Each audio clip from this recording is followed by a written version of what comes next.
Bonjour, je m'appelle Timothée Minard, je suis marié à Delphine et nous sommes parents de 2 ados. J'ai été pasteur de la Fédération Baptiste en France pendant une dizaine d'années.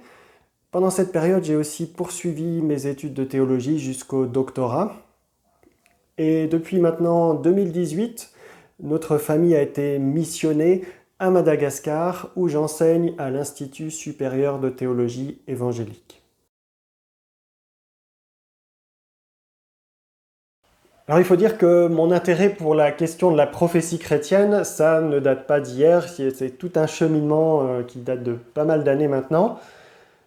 D'abord, il faut savoir que j'ai grandi dans des églises charismatiques où la pratique de la prophétie était courante. Je précise que j'ai plutôt bien vécu cela. Et puis, lorsque j'étais en première année de master en tant qu'étudiant en théologie à la faculté de Vaux-sur-Seine, s'est posé la question du sujet de mémoire qu'on rédige en fin de master. Et je me suis dit que ça pourrait être bien de traiter un sujet qui serait utile non seulement pour moi, mais qui serait utile aussi pour les églises auxquelles j'appartiens ou j'appartenais à l'époque. Et donc je me suis posé la question, pourquoi pas traiter de la question du parler en langue par exemple. Et en discutant avec Jean-Marc Potenti, qui était un de mes pasteurs à cette époque, celui-ci m'a suggéré de plutôt m'orienter vers l'étude de la prophétie chrétienne, parce que, m'a-t-il dit, il y a peu d'ouvrages, peu d'études de recherche académique qui ont été faits sur le sujet. Et c'est vrai qu'en m'intéressant à la question, je me suis vite rendu compte que la littérature en français en particulier est très maigre, de littérature de niveau académique, de bon niveau technique sur le sujet. Et en anglais, il y a des choses, mais ça reste assez limité également. C'est pas un champ de recherche qui est complètement surpeuplé, on pourrait dire. Et donc j'ai commencé à travailler sur ce sujet. Comme j'appréciais beaucoup l'exégèse du Nouveau Testament, je me suis surtout orienté vers cette approche-là, donc l'exégèse des textes du Nouveau Testament en rapport à la prophétie chrétienne. Par la suite, j'ai réalisé un master de recherche à l'Université catholique de Lyon, puis ensuite une thèse de doctorat à l'Université de Strasbourg. Et j'ai toujours gardé cette même grande thématique de la prophétie chrétienne dans le Nouveau Testament, en traitant certains aspects à chaque fois. Et donc le livre, c'est un peu le résultat de tout ce cheminement. À la fois, on y retrouve ce que j'ai travaillé dans mon mémoire de master et dans ma thèse de doctorat, mais aussi plus largement d'autres questions qui ne sont ni dans l'un ni dans l'autre, mais qu'on retrouve dans le livre et qui sont liées à toutes les recherches que j'ai faites sur le sujet.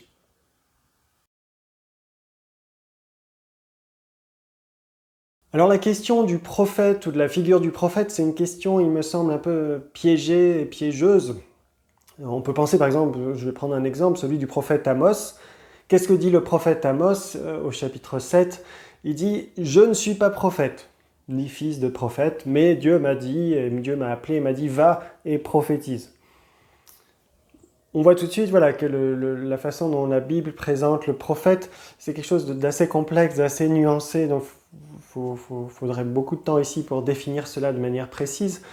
Et donc c'est pour cela que je me suis plus intéressé à la prophétie, qui est un phénomène peut-être plus large que simplement la figure du prophète.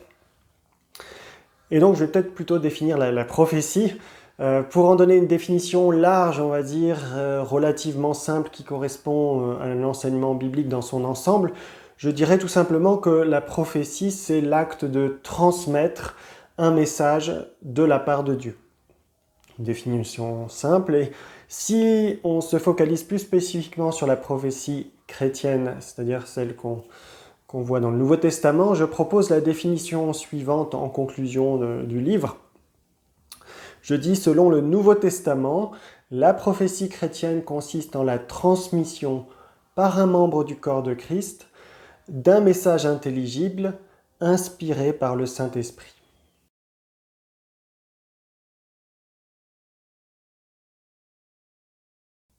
Mes recherches m'ont amené à relativiser des distinctions qu'on trouve dans certains ouvrages au sujet d'une différence qui pourrait exister au niveau de la forme, au niveau de l'inspiration, au niveau de l'autorité de la prophétie entre l'Ancien et le Nouveau Testament.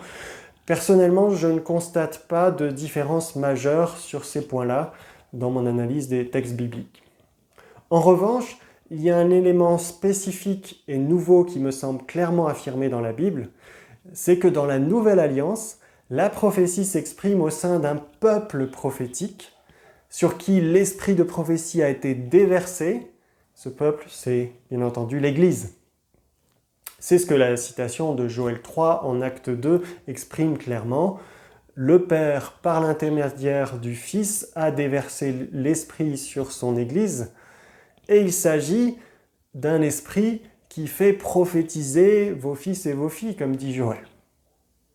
Alors que sous l'Ancienne Alliance, la prophétie, on la voit surtout comme étant l'affaire de quelques figures individuelles, les prophètes, depuis la Pentecôte, la prophétie semble désormais s'exprimer au sein et par l'intermédiaire d'un peuple prophète. Et c'est pour moi la dimension ecclésiale de la prophétie qui est la différence majeure entre la prophétie de l'Ancien et du Nouveau Testament. Et c'est tout un aspect que je développe dans le livre.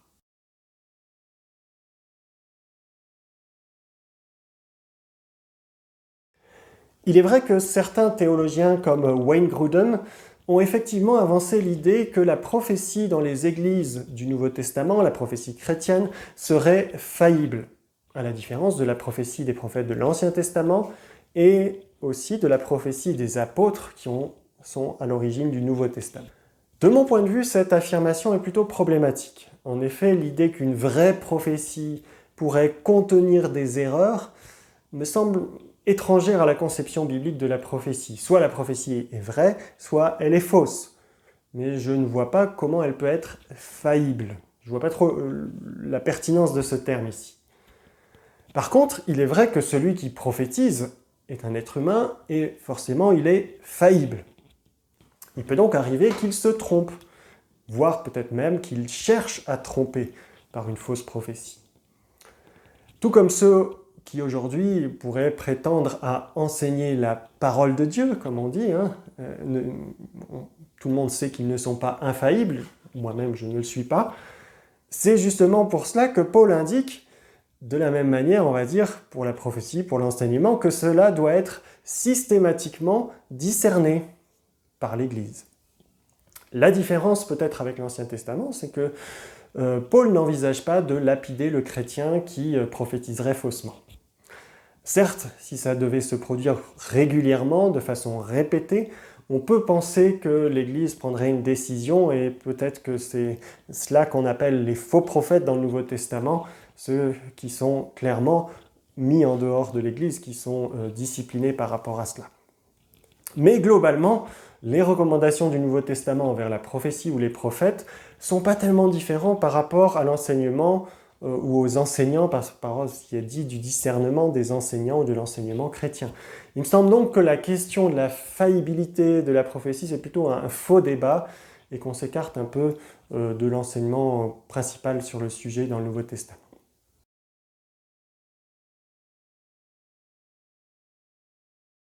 Le Nouveau Testament présente l'Église comme un peuple prophétique sur lequel a été déversé l'esprit de prophétie.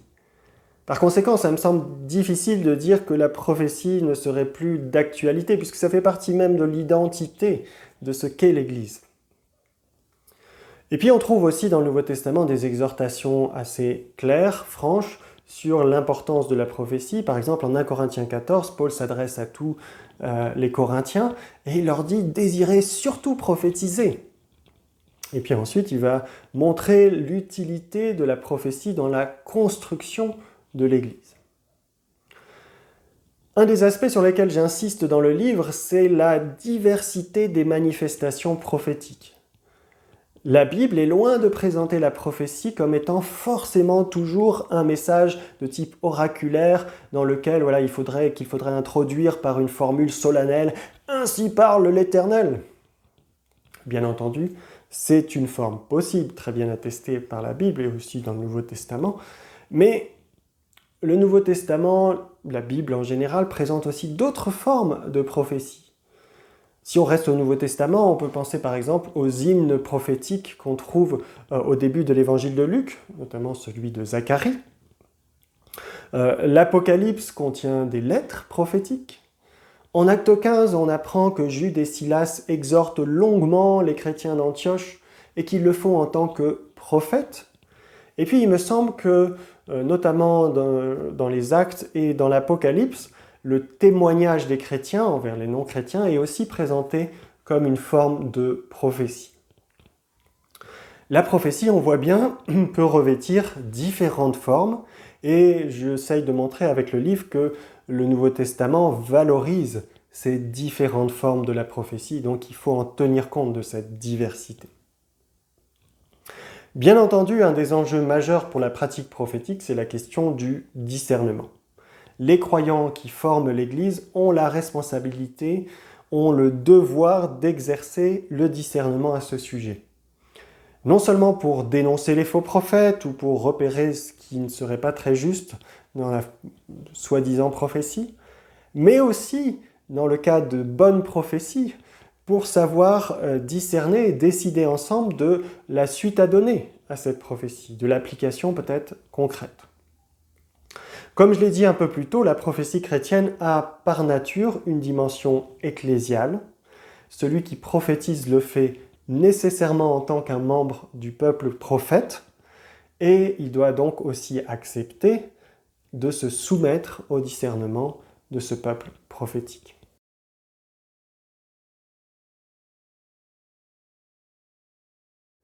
Premièrement, parce que si vous êtes chrétien, vous faites partie d'un peuple prophète. La dimension prophétique fait partie de votre identité chrétienne. Peut-être que ça peut être intéressant de se pencher un peu là-dessus. Plus largement, je crois que la pratique de la prophétie chrétienne, qu'on y soit ouvert ou fermé, interroge forcément. Nous connaissons les exhortations bibliques à prophétiser, mais nous voyons aussi les excès, voire les dérives sérieuses de certains qui prétendent prophétiser. Plutôt que de fonder la pratique sur une expérience, qu'elle soit bonne ou mauvaise, il me semble que c'est l'enseignement biblique qui doit constituer notre norme, et c'est là l'objectif de l'ouvrage, de proposer une exégèse approfondie, une étude vraiment sérieuse des textes en rapport à la prophétie chrétienne, et ensuite d'essayer d'en fournir une synthèse théologique. Et puis enfin, pour ceux qui aiment les livres peut-être théologiques un peu plus pointus, sachez que l'ouvrage est le résultat d'une dizaine d'années de recherche académique, un master de recherche, une thèse de doctorat. On trouve donc une synthèse à jour ici de la littérature existante. Dans ce livre, j'ai essayé de faire cela, ainsi aussi que des réflexions peut-être un peu plus originales sur des points qui sont peu traités dans la littérature existante actuellement.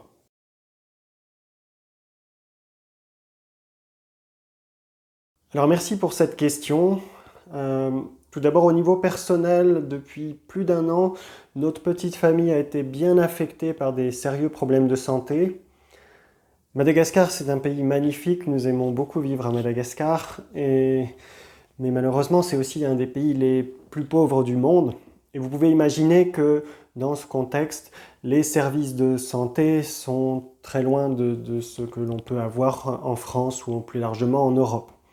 C'est donc un sujet particulier qu'on vous confie par rapport à la santé de notre famille.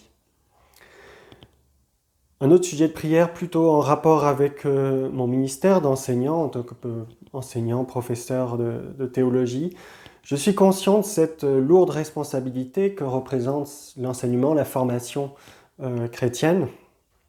Alors merci de prier pour que le Saint-Esprit vienne renouveler mon intelligence, que le Seigneur m'accorde aussi l'humilité, la sagesse nécessaire pour enseigner sa parole avec justesse, avec vérité et avec pertinence. Merci beaucoup pour vos prières.